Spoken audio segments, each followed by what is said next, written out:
At your yearly exam, you are screened for HPV. The human papillomavirus is detected in 90% of abnormal cell cases. The Political Issues Forum gave the mayoral candidates an opportunity to make their case to be Omaha's next mayor. Although there are no posted rules as of yet for the bridge, skateboards and any motorized vehicles are prohibited. After 2 years of construction, the Bob Carey pedestrian bridge was completed 2 months ahead of schedule in September 2008. The 3,000-foot, $22 million bridge is curved to represent the meandering Missouri River. The ultimate goal of this bridge is connect the two states. This would be the first pedestrian bridge that connects two states. The unique architecture of the bridge has made it a destination place where people come from all over just to go on the bridge and enjoy the river. Brittany Saylor and her family came down to the bridge because it was nice out, so we thought we'd come enjoy the day. It has been 6 months since the bridge has opened.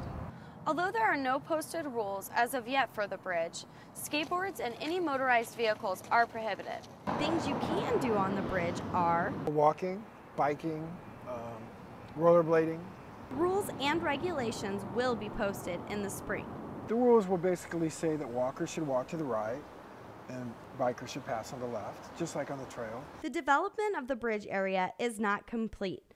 On the Omaha side of the bridge, there will be a new attraction, where kids can come during the day and just run through the water, and the water be going on all the time. Whether you are using the bridge for exercise or enjoyment, the Bob Carey pedestrian bridge is a sight to be seen.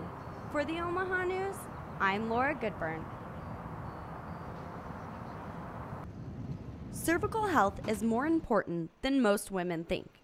A pelvic exam is the first step in keeping your cervix healthy. Pap smear recommendations changed a few years ago, where women now typically had the idea that they should have an annual exam with pap smear.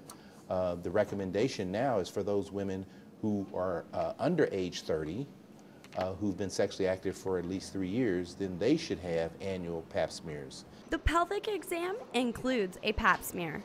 The pap smear, or Papa Nicolau smear, is a screening test for cervical premalignant changes as well as cervical cancer. At your yearly exam, you are screened for HPV. The human papillomavirus is detected in 90% of abnormal cell cases. A lot of people are not aware of HPV. The human papillomavirus is more common than most people are aware of. 75 to 80% or more of the adult population is eventually exposed to human papillomavirus. It is a sexually transmitted warrant virus. So what's next if you do have abnormal cells? When we evaluate women who have abnormal pap smears, we do a procedure called a colposcopy, which uses a magnification scope, and we look at the cervix. About 2% of the total 10% of abnormal cell cases require further attention and possible procedures. A LEAP, which uses an electrocautery loop wire, which gives you a little bit more precision. That loop wire has the ability to cut through tissue and coagulate small blood vessels, so you can hopefully remove a smaller portion of cervix.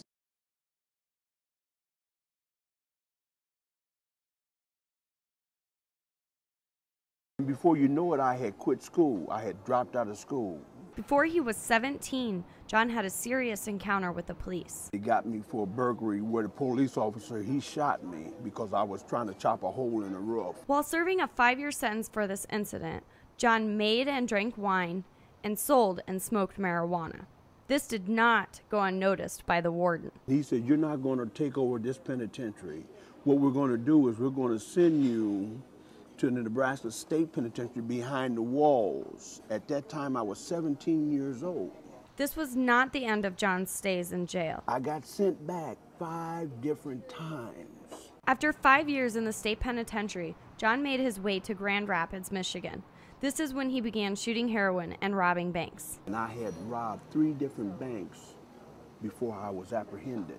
On the way to the penitentiary the 5th time, his parole officer wanted things to change. My parole officer called Washington, D.C. and said, "Hey, ain't there nothing we can do with this guy?" At age 49, John was required to report to St. Gabe's Recovery Center in Omaha instead of heading back to the state penitentiary in Michigan. This was a turning point in John's life. Alcoholism not only affects the alcoholic, but it can be devastating to their family, friends, and loved ones. Unfortunately, on the streets is where some alcoholics end up. My family didn't want anything to do with me because I had tricked them and misused them so much till they just would put the cross up whenever they see me, and they didn't want anything to do with me. John says he is not proud of who he used to be. I was a racist, I was a bully, I was a liar, I was a cheat. Now he is happy to say that I changed my life. John now spends his free time volunteering at the Hope Center, teaching children how to play chess. He also volunteers at the Douglas County Correction Facility, telling inmates his story, hoping to inspire them. And now, John is happy.